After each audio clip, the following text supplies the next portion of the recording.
I have always hated being cold. I would do anything to avoid it. And so for me to now be running Monk, I see the irony. The biggest issue with cold water therapy is people don't know how to use it, safely or effectively. And while it is booming in popularity, people are also not doing it in a really safe way. My guest this week is Laura Fullerton, founder of Monk, who explains how she turned a personal obsession with recovery into a global wellness brand built around cold water therapy. Some of the investors we've got on have become the biggest advocates, but also just been almost like a pat on the back to us. So we've had some amazing investors come on board, from multi-billion pound founders and technologists and athletes, and it's incredible to have them believe in something that you've created. I put a lot of effort into my network. I think it is probably the number one thing that any founder, entrepreneur can do. Welcome to this special bite-sized episode of Screw It, Just Do It from our back catalogue of over 550 past episodes. If you like what you hear, don't forget to follow the show and grab your free 2-day pass to the Festival of Entrepreneurs this October. Just head to festivalentrepreneurs.co.uk to claim yours, and don't forget to dive into the back catalogue. Want to surround yourself with 5,000 to 10,000 entrepreneurs who've already decided to screw it and just do it? The Festival of Entrepreneurs is happening October the 8th and 9th at the NEC Birmingham, and I'm giving away free 2-day pass to my listeners. 200 plus speakers, 90 plus sessions, billion-pound entrepreneurs sharing their real stories, not theory, but the actual strategies they use to scale. Head to festivalentrepreneurs.co.uk right now and claim your free pass, because the best networking happens when you're in the room with people who've already decided to screw it and just did it. Interested to know how you went from having this personal aversion to cold water, or, all cold things, to being, a real advocate for cold water therapy and ultimately launching your own ice bath company. So was there a screw it, just do it moment along that journey that set you on the path that you're on today? Yes, there was. So the quick backstory is that I have always hated being cold. I would do anything to avoid it. And so for me to now be running Monk, I see the irony. Yeah. But I've always been really into the biohacking, health optimization side of things. And, I do a lot of the holistic stuff, like workout, sauna and stuff. I eat raw frozen liver most mornings. So I'm not averse to doing difficult things. I'm used to doing hard things, but I'd never touched being cold water therapy, because I thought, why would anyone do that? And then I got invited to this breathwork and ice bath workshop. And honestly, I went along thinking, I'll just skip the ice bath bit. And I got bullied into doing it. And then afterwards, I just felt so good. And then I just wanted more of it. But the thing I found is that it was just really inaccessible, which sounds stupid because it's cold water. You should get it out of your tap. We're in Britain. Yeah, exactly. Yeah. But one thing led to another, and I actually just wanted to make my own ice bath. And I was speaking to my brother, who's amazing at engineering and building things, and then I had a few friends saying, well, actually I want one as well, can you figure out how to do it for me? But the screw it, just do it moment for me was when I discovered this private Facebook group. And at the time, there were 6,000 people in it, which I thought was a lot. And I actually looked the other day, and I think there's nearly 80,000 people in this group now. Wow, so it's more than 10x. Yeah, and it's just dedicated to people learning how to transform their own chest freezers into a DIY ice bath.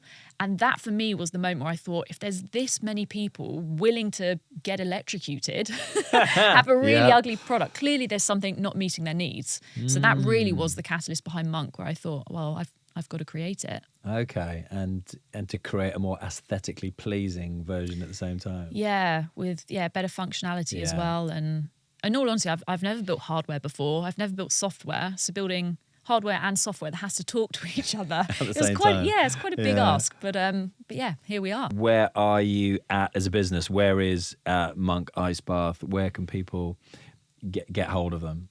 So we have just placed our first production order. So we're now in production, and we are going to have product in market this June, which is such a big milestone for us, because with product development it always takes so much longer than you think. And I remember people saying to me, with hardware, however long you think it's going to take, triple the timeline and double the cost. Wow. And I was like, that will never happen to us. And it's basically textbook exactly what has happened. Is it? Yeah.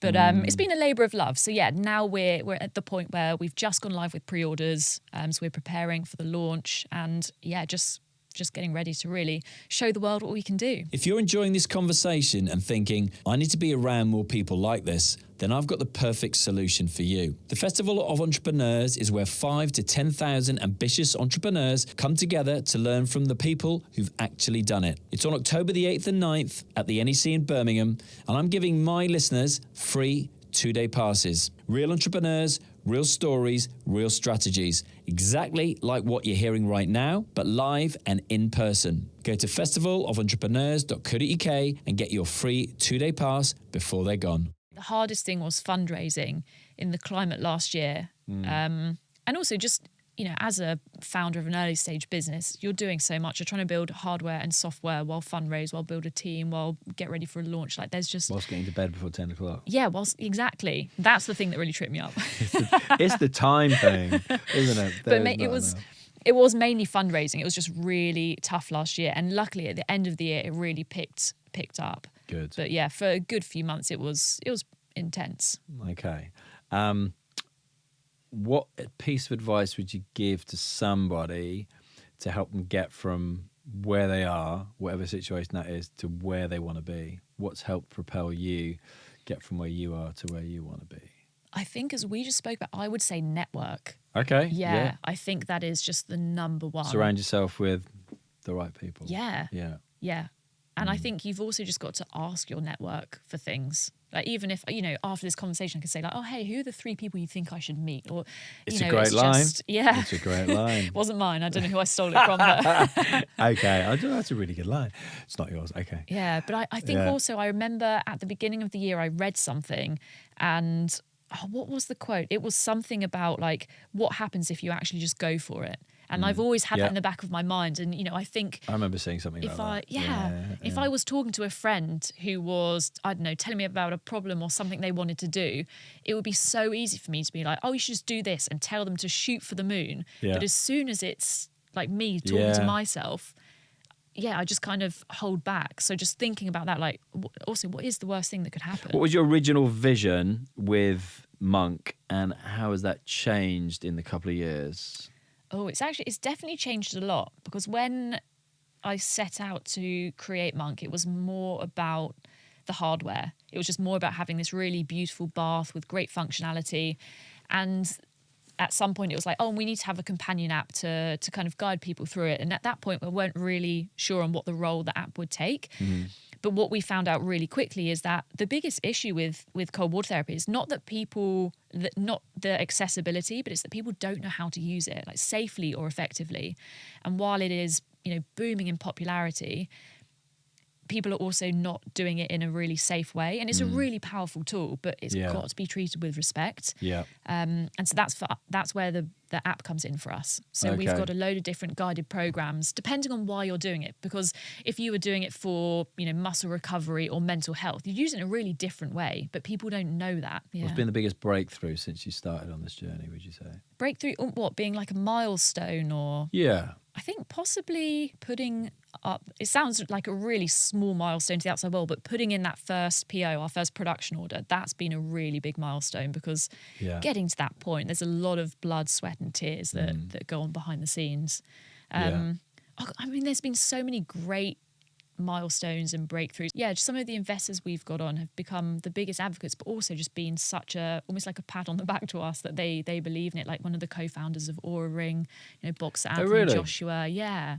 So we've had some amazing investors come on board, from multi-billion pound founders and technologists and athletes. And it's incredible to have them believe in something that you've created. How do you get in front?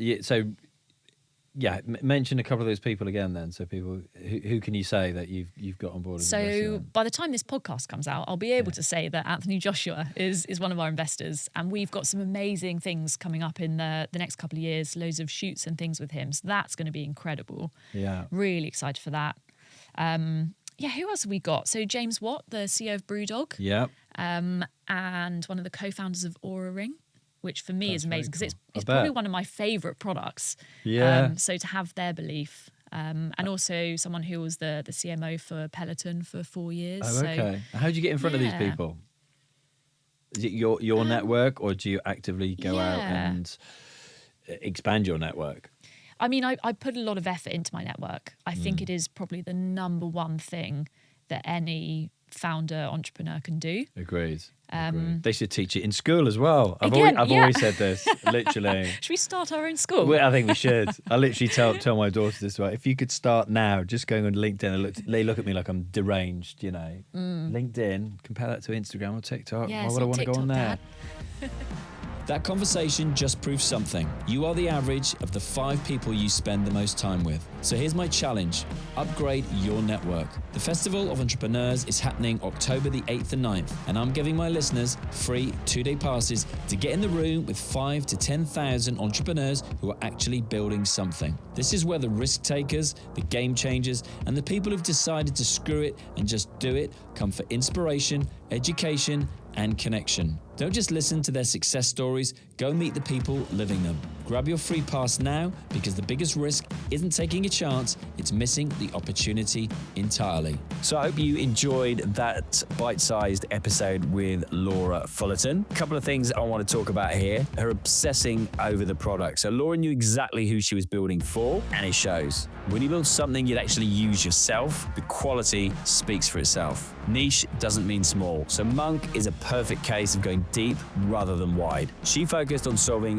one specific problem and built a brand with global potential. What I admired most was her absolute refusal to compromise the integrity of the product. A strong reminder that staying true to your vision builds brands people trust.